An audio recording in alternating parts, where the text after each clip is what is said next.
ہماری فلاح ہے۔ یہاں پہ یہ پہلو بھی ذہن نشین رکھنا چاہیے کہ اطاعت الہی سے انسان اللہ کا نیاز مند بن جاتا ہے،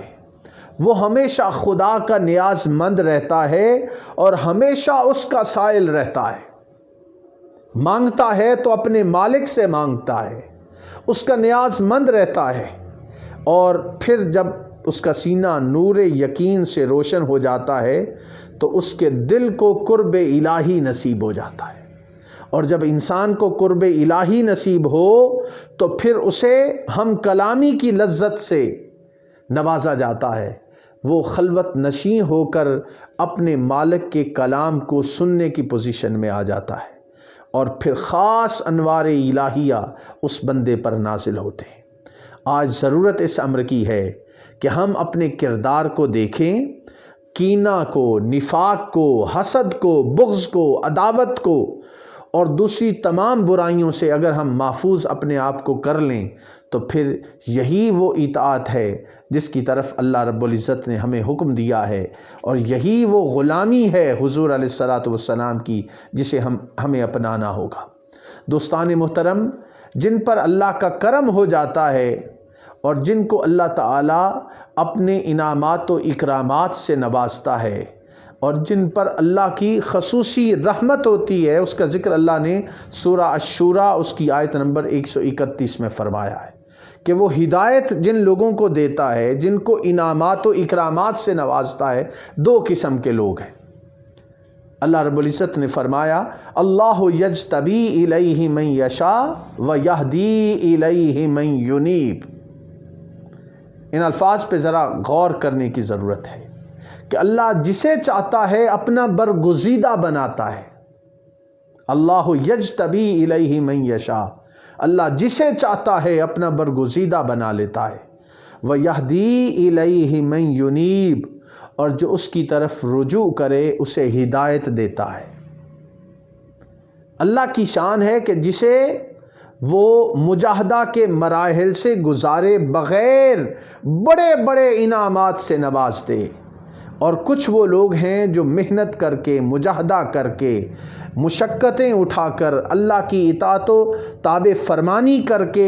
اللہ تعالیٰ ان کو ہدایت سے نوازتا ہے۔ تو دو راستے ہیں، ایک ہے راہ اجابت، ایک ہے راہ انابت۔ راہ اجابت تو ان کو حاصل ہوتی ہے،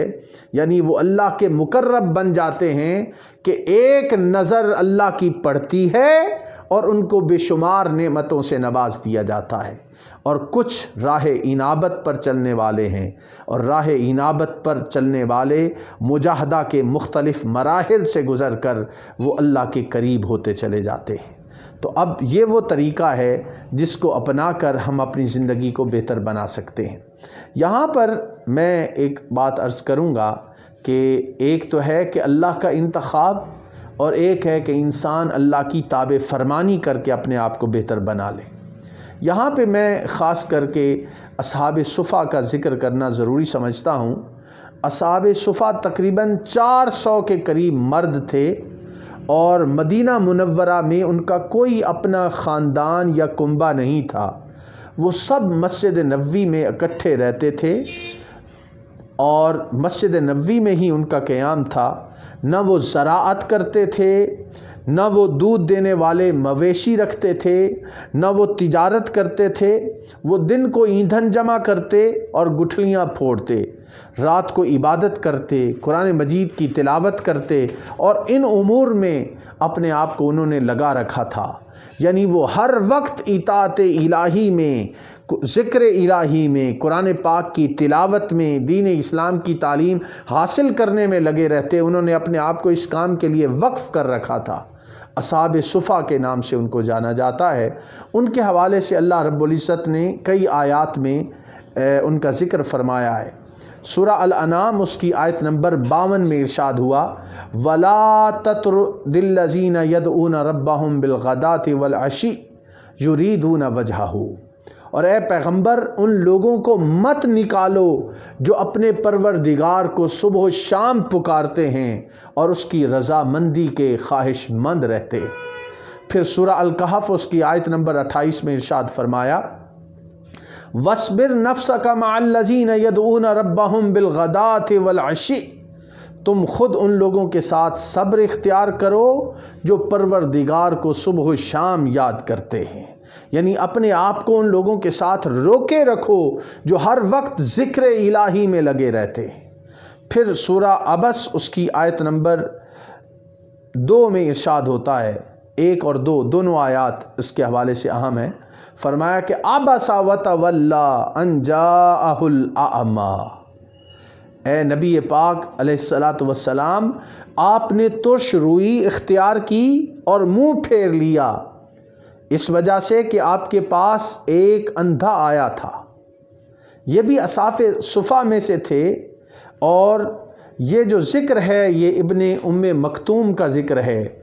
کہ وہ حضور علیہ السلام کی خدمت میں حاضر ہوئے تو ظاہراً اللہ پاک نے حضور علیہ السلام کا عتاب فرمایا، مگر باطناً یہ محبت کا خطاب تھا کہ یہ جو ہر وقت میرے ذکر میں لگے رہتے ہیں، دین کی تڑپ اور دین کے سیکھنے کی لگن ان کے دل میں رہتی ہے، ان سے اپنے آپ کو دور مت کرنا۔ یعنی یہ بڑے خاص قسم کے لوگ ہیں اللہ پاک کے۔ اب میں اپنی گفتگو کے آخر میں ایک اہم واقعے کی طرف اشارہ کرنا چاہتا ہوں۔ یہی اصحاب صفا جو تھے، یہ اصحاب صفا میں سے ایک آدمی بیان کرتے ہیں کہ ہم اکٹھے ہو کر رسول اللہ صلی اللہ علیہ وآلہ وسلم کے پاس آئے اور ہم نے عرض کیا، یا رسول اللہ صلی اللہ علیہ وآلہ وسلم، کھجوروں کی کثرت نے ہمارے پیٹ میں سوزش پیدا کر دی ہے۔ جب آپ صلی اللہ علیہ وسلم نے یہ بات سنی تو منبر پر تشریف لائے اور فرمایا، ان لوگوں کا کیا حال ہے کہ وہ کہتے ہیں کہ کھجوروں نے ہمارے پیٹ کو جلا دیا ہے، کیا تمہیں یہ معلوم نہیں کہ کھجور اہل مدینہ کی خوراک ہے؟ انہوں نے تمہاری اور ہماری اس خوراک کے ذریعے امداد کی۔ اس ذات کی قسم جس کے قبضہ قدرت میں محمد کی جان ہے، 2 مہینے ہو گئے ہیں رسول اللہ صلی اللہ علیہ وآلہ وسلم کے گھر سے روٹی پکانے کی وجہ سے کوئی دھواں نمودار نہیں ہوا، اور وہاں بھی سوائے پانی اور کھجوروں کے اور کچھ نہ تھا۔ یعنی یہ وہ زندگی ہے جو حضور علیہ السلام نے اپنائی۔ اللہ رب العزت ہمیں اطاعت الہی کرنے کی توفیق عطا فرمائے اور حضور علیہ السلام کی غلامی کو اختیار کرنے کی توفیق عطا فرمائے۔ والسلام علیکم ورحمۃ اللہ وبرکاتہ۔